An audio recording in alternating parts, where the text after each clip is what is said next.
Hi everyone, Sam from RoadTrailRun. Today we're going to talk about Diadora's really exciting 24 lineup of Carbon Racer, the Gara Carbon, Frequenza, uptempo shoe, and a max cushion or near max cushion, the Cellula. I haven't been on the channel too much because in November I busted my kneecap trail running and I had some titanium installed. Here's a picture.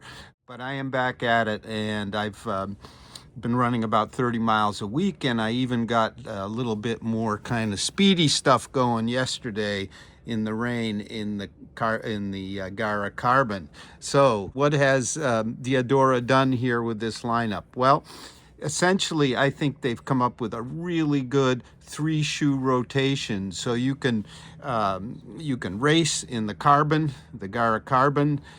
You've got sort of the fun up-tempo shoe in the Frequenza, and here you've got your Max Cushion Daily Trainer. What I really like about what they've done is each shoe is very distinct in its use and its personality. They complement each other really well. So let's first talk about the Cellula. The Cellula has their excellent Anima, DD Anima foam. We saw that in the Equipe Adamo, which was a shoe made entirely in Italy. This one isn't, but of course it's designed in Italy, and it's beautiful. A little bit of background about Diadora. They've been around a long time, and their leader of running is Galindo Borodin, who won the 1988 Olympic marathon and won Boston in 1990. He knows his shoes, and he's been instrumental in helping design all the models. So our Cellula is a shoe that weighs just under 10 ounces or 277 grams in a US 9. It's got a quite large 33/28 stack height, so it doesn't get up into those extreme kind of levels of stack height. And that's really appreciated because, and I'll try not to tip everything over, we've got some welcome flexibility here, long flex. We've got a broad platform, which is 90 millimeters at the heel, 75 at the midfoot, and 110 at the forefoot. So you have not an extreme height, but plenty, and a broad platform. So what you get with the Anima foam is a really vibration absorbing foam. It's a bit dense, but it has a kind of a quick, nice rebound. The upper is sort of a grid inner kind of liner and a more kind of mono mesh, very pliable. They've done a great job here with the toe bumpers. It's a suede-like material, so you got plenty of height, plenty of volume. So for medium, narrow feet, it fits really well. None of the Diadora shoes have a gusset tongue, so you have a sueded kind of tongue, same kind of suede as our overlays, and but you can see there's enough substance here to hold you. And in particular, we've got really a really stout kind of rear construction, very comfortable. This gridded mesh really holds the foot well. So I've really enjoyed a lot of runs in this shoe as I come back from my knee. I like the flexibility. I like the cushion. Doesn't go to extreme. So it's a really nice daily trainer focused on your regular old miles and recovery. Moving over to the Frequenza. So it has a completely different foam. It's a supercritical EVA. It's a considerably lighter shoe, and we come in at 8.15 ounces or 231 grams US 9, 30 millimeter heel, 22 millimeter forefoot, so a little bit lower stack. And I'll try to show you, but this is a quite reasonably flexible shoe. So it's sort of your fun up-tempo trainer. It's got a really lively, bouncy ride. Maybe not quite as stable as the Cellula, but it's sort of a shoe that I see as comparable to shoes such as the Rebel V4, from New Balance. Here we have a bit lower stack. We have a bit more kind of longer flex. Other shoes, the Nova Blast from Asics. The Nova Blast is considerably higher stack.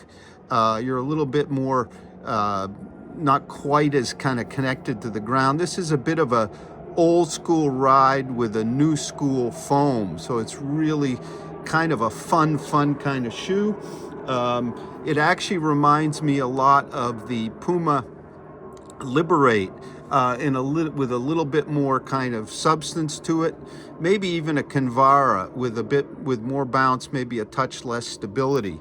Again, the upper very similar to the Cellula. We've got our suede overlays. We've got that kind of gridded approach. We've got a little bit smoother kind of fitting rear collar.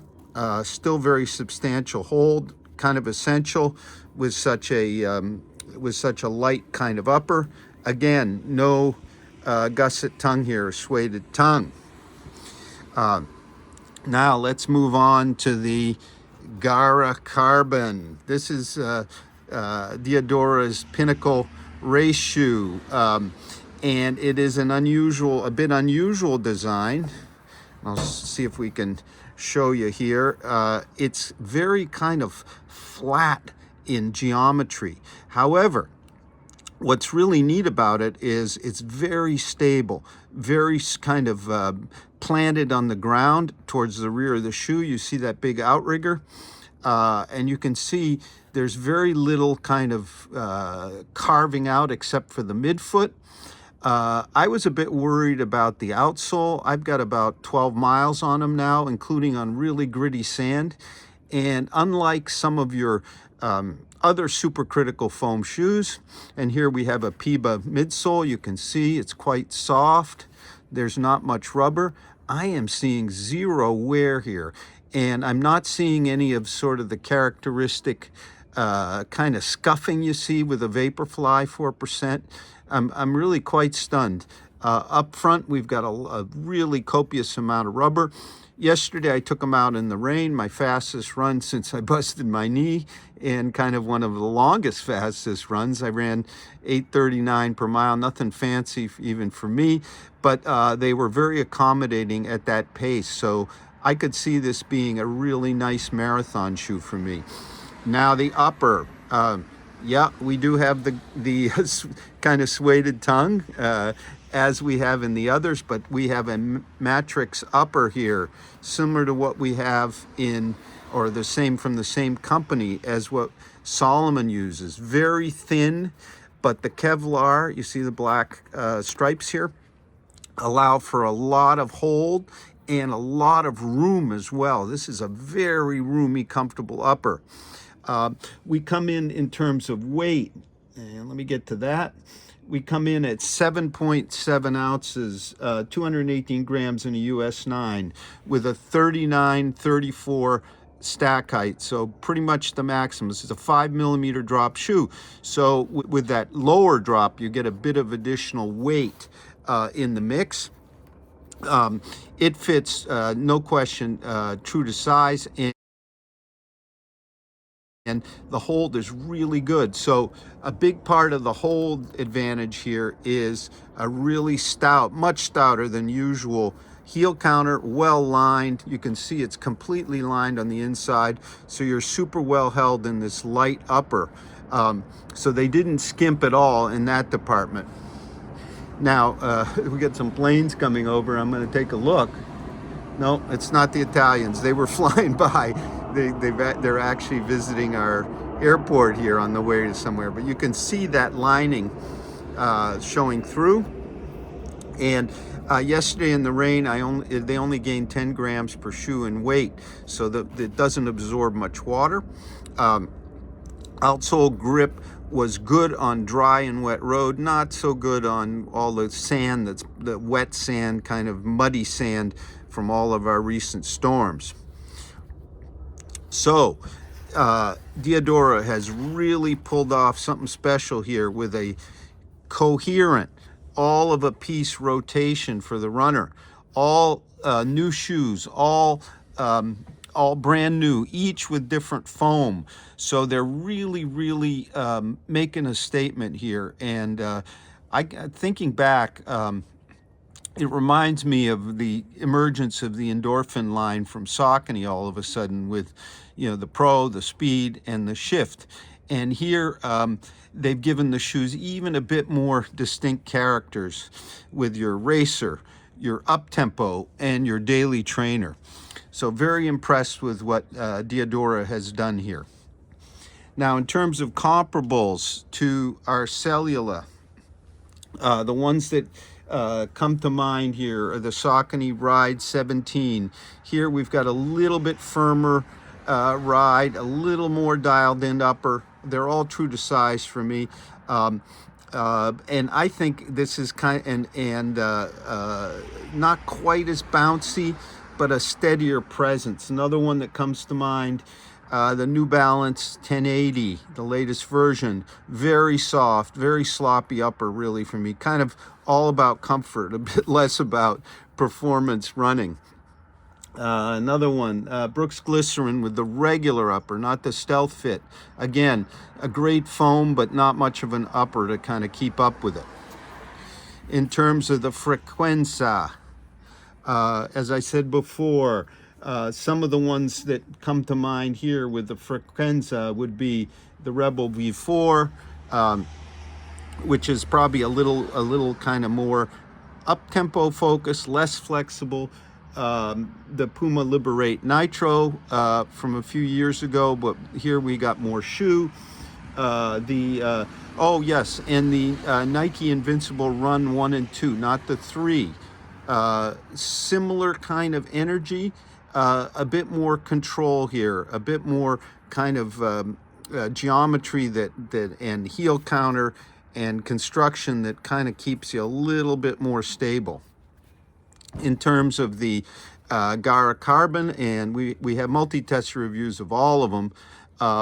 This one's interesting. It reminds me quite a bit of, say, the Brooks Hyperion Elite, but with a much more energetic midsole. That shoe, well known for its stability, but not much fun on its ride. This one has a fun ride, a steady ride. There's no really pronounced rocker or toe spring, but it is for sure felt. There's just kind of a general consistency from front to back in this shoe that I think makes it a really good choice for the marathoner, and particularly for the marathoner like me, who's probably around 4 hours, maybe a bit less, but certainly faster runners could benefit, because you can see how that outrigger really keeps it stable, and it's fairly easy to find its forward roll. If I was to change anything here, I might accentuate a little bit the drop in, but the plate isn't like harsh in any way. If we press, we can feel it below with a little bit of foam below it, but we've also have plenty of softness for your toe off in here, and that's key to drop in and toe off the front. Finally, the Cellula, in terms of comparisons, we talked about the 1080 a little earlier. Yes, the Asics Gel Nimbus. This is a lower stack shoe, much more agile, not nearly the blocky heel feel you get in the Nimbus, especially at slower paces, and we're considerably lighter. Another one that kind of fits between the Frequenza and the Cellula is the new High-Low Impact, also with an EVA supercritical foam. That one's softer. It probably is closer really to the Frequenza. I really liked how they did the geometry in that one to deal with the soft foam, maybe even a bit better than what's here. And then let's see. Oh, well, we should mention in terms of our Gara Carbon, what's it closest to? Well, we talked about the Hyperion Elite 4. Also reminds me, especially the rear of the shoe, of the Salomon Phantasm S-Lab 2. The Salomon has a more pronounced kind of drop-in feel, but not quite as kind of forgiving up front, but very kind of similar. The Solomon's also much softer at the heel, so if you're on your heel, you're going to feel it more than in this shoe. So this one's a good one for if you tend to heel strike, which most of us do. So I'm glad to be back on the channel. Thank you very much for watching. We have multi-tester reviews of all three over at RoadTrailRun.com. Just follow the link. Have a great run.